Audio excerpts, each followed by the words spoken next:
Okay. Test 1, 2, 1, 2. Thank you for your attention, because attention is a vital aspect in all of our lives. New York Times bestselling author James Redfield says, "Where attention goes, energy flows." And if you remember that famous equation by Einstein, E equals mc squared, E is the energy, which equals m mass times c, the speed of light squared. Basically, I'm simplifying, if you're a physicist, forgive me, the entire universe is made up of energy. And where attention goes, energy flows. Or more simply, we could just say, whatever you think about grows. So, if someone thinks about their failure, their loss, their lacking, then those thoughts will grow and create an impression of those experiences in that person's mind and in their life. But if someone thinks about their success, their achievements, their financial accumulation, then those thoughts will grow and create an impression of those experiences in that person's mind and in their life. Now, first up, financial accumulation. New York Times bestselling author Napoleon Hill says in the title of his book, "Think and Grow Rich." Because if you want to grow rich, you're probably going to have to think a little bit. Most people don't just wake up one day financially independent without having invested some kind of time or thought energy into their finances. So if you're not already comfortably financially dependent, then you may have to think differently about your finances, because money is all about attention. That's why it's called paying attention, is because focus is a type of energetic currency. Except focus is more valuable than money itself, because with focus, you can earn more money, but you can also attract influence and opportunity. With focus, you can be more humorous in the moment. You can be a better listener, a better lover, a better friend, a better teacher, a better parent, a better innovator. Now, of course, money's not everything. They say the first wealth is health. Napoleon Hill also says, "The devil lives in the unoccupied spaces of your mind." In 10 years of private practice, I've noticed that many unhealthy behaviors, not all, but many unhealthy behaviors exist because of a lack of attention.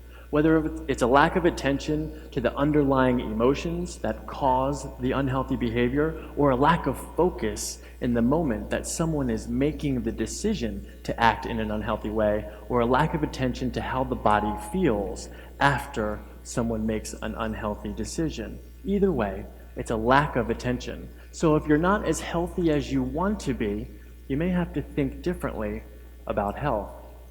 Now, of course, health and wealth aren't everything. Maybe there's something even more important, possibly happiness. There's a great story about when John Lennon was in grade school. I wasn't there, I just heard the story. And the teacher asked John, "What do you want to be in life?" And he said, "I'd like to be happy." And the teacher said, No, John, I don't think you understand the question." And John Lennon said, "Well then, I don't think you understand life." You see, John was thinking differently. Thinking differently is good. Thinking differently is also considered thinking outside of the box. And the key to thinking outside of the box is first to understand what boxes you're already in. Most of us here are in some kind of box, somehow, some way. I'm sure a lot of people here just this morning woke up on your box spring mattress, reached over, hit a button on your alarm box, got out of bed, got into the box that shoots water at you, poured soap out of a funny-looking box, washed off, rinsed off, got out, dried off, got dressed, put little boxes on your feet, went out to your kitchen, packed up your lunchbox, left your house box, got into your box with wheels, drove down the street listening to music on the boom box, paying attention to boxes hanging from the sky with lights in them, until you arrived at your work box, which is filled with smaller boxes, where most of us here are paying attention to the all-seeing, all-knowing, touchscreen, Wi-Fi enabled smart box that's filled with smaller boxes called apps. You guys thought I was going to say Democrat or Republican, didn't you? Regardless of your boxes, it doesn't matter. These boxes aren't a bad thing. They just require us to pay attention. They require a certain level of awareness so that we can maintain healthy, balanced relationships with all of our boxes, regardless of what they are. Now, let's take everything I just said and we'll put it over here in a box. Let's come over here and talk about innovation.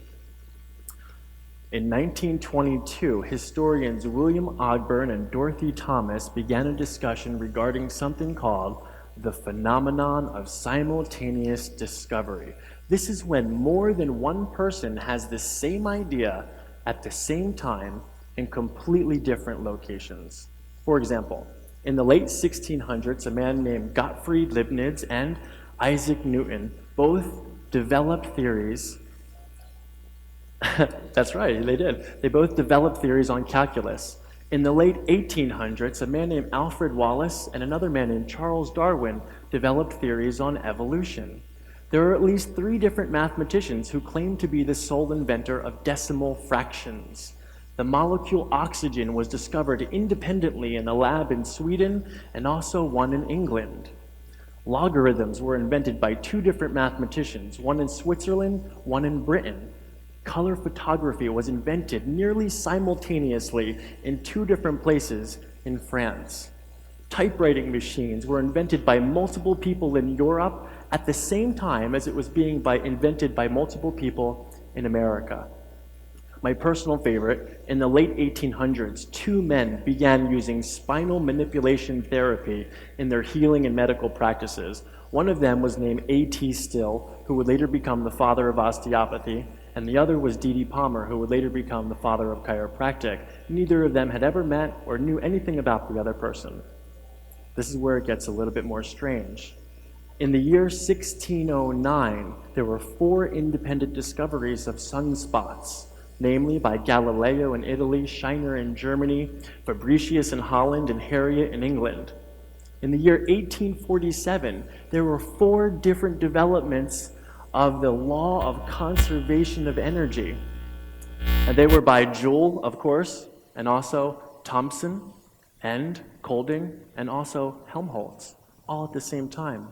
There are at least 5 different engineers who claim to be the exclusive inventor of the steamboat engine.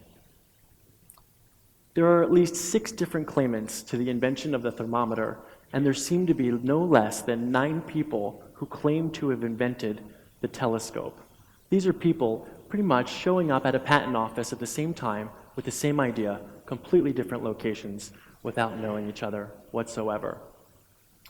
And as of 1922, when Ogburn and Thomas first started this discussion, there were 148 documented examples of scientific breakthroughs occurring in more than one person simultaneously. Now, my disclaimer is this. This is not an argument against the individual innovator. As a matter of fact, I fully participate in the process of honoring and remembering the person who has the capacity to innovate, and also the fortitude to execute their ideas, and the stamina to sustain and develop their ideas for the betterment of humanity. And those people are in the room right now. Quickly, let's give them a round of applause, really quick.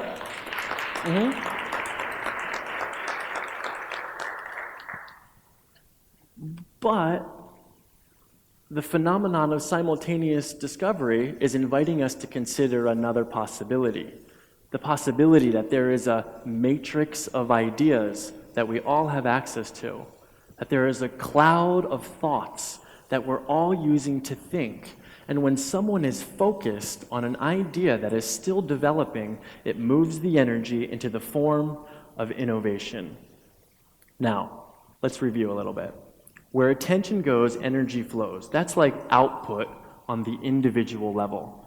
And the phenomenon of simultaneous discovery, that's like input on relatively the individual level. Do you think it's possible that we could measure the effects of an entire group of people who are all paying attention to the same thing? Well, if you're not doing anything, I've got about 7 more minutes. In the year 1979, Princeton University built the Engineering Anomalous Research Laboratory, and they began investigating whether or not special states of consciousness could affect very sensitive machines. The machines that they used were called random number generators. These machines have one purpose. That's to generate random numbers. That's all they do all day, every day. Sequences of numbers that have no pattern and cannot be predicted. And they would bring these machines into places that would fit the description of a group mind. So a sporting event or a concert where everyone's singing the same song and thus breathing together, or a high-level CEO board meeting or a religious or spiritual event. And they found that whenever they brought these machines into a group, that they stopped producing random numbers and started producing sequences of numbers that were far less random. They became predictable. Their theories are that the energy created by the group mind interferes with the flow of electricity in these machines, in their wires and in their circuitry. It causes them to malfunction just slightly, and they stop producing random numbers and they start producing predictable numbers. They call it resonating.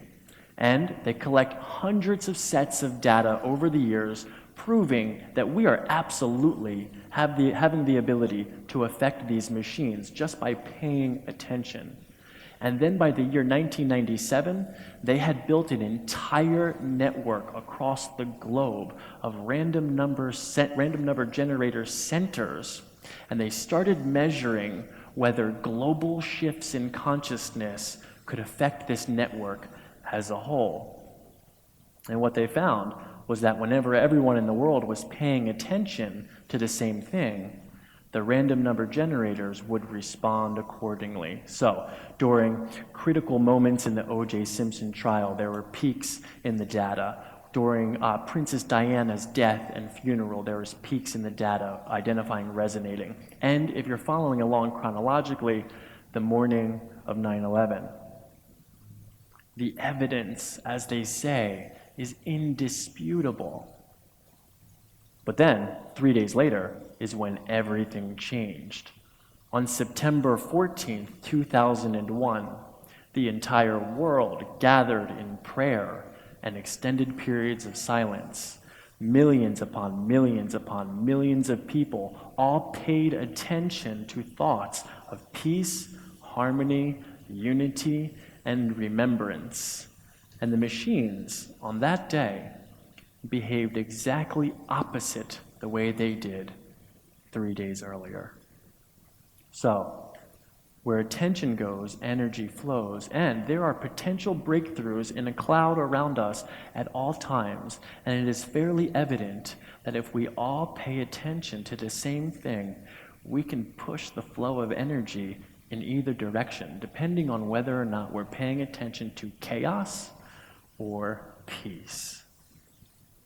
So, what are we supposed to do with that, right? Well, if you're not doing anything, I've got about 3 more minutes left.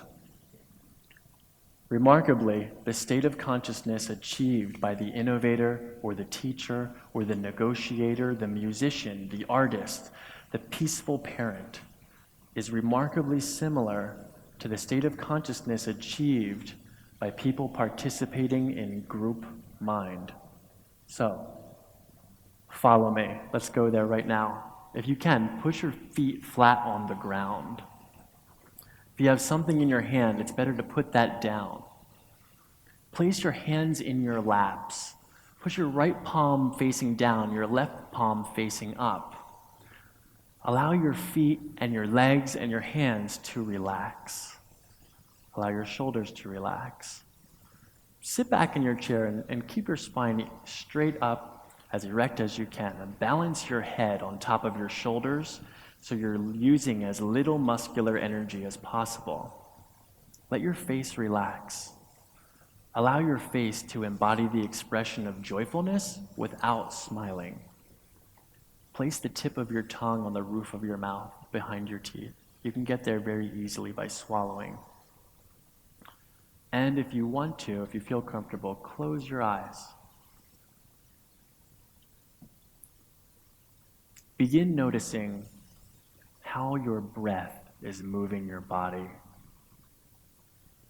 Focus on that sensation of expansion and contraction, rising and falling, receiving and giving. And it's okay if your mind pays attention to something else, some noise somewhere, some feeling in your body. Just gently bring it back to that sensation of the breath. The sensations that the breath is causing the body to move.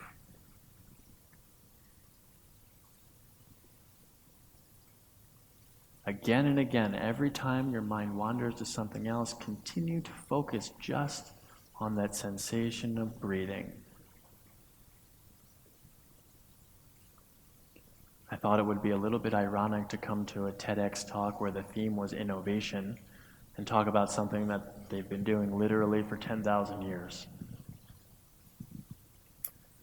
But the paradox is that this state of consciousness, when you are present with your breath and present in the moment, that is the state that allows you to be the innovator in your own life, whether you're a teacher or a parent or a sibling.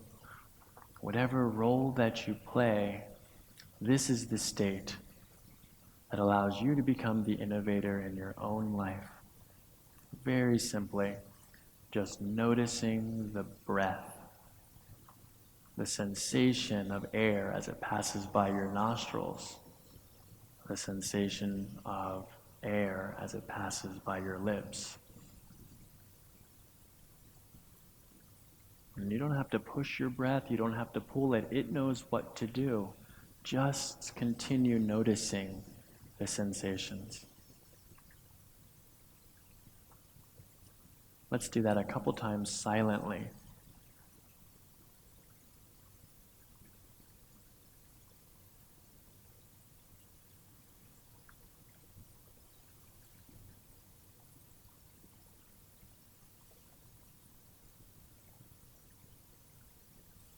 Now let's do it all together. Follow me. Everyone take a deep breath in through your nose, pausing gently at the top and then out through your mouth, pausing at the bottom.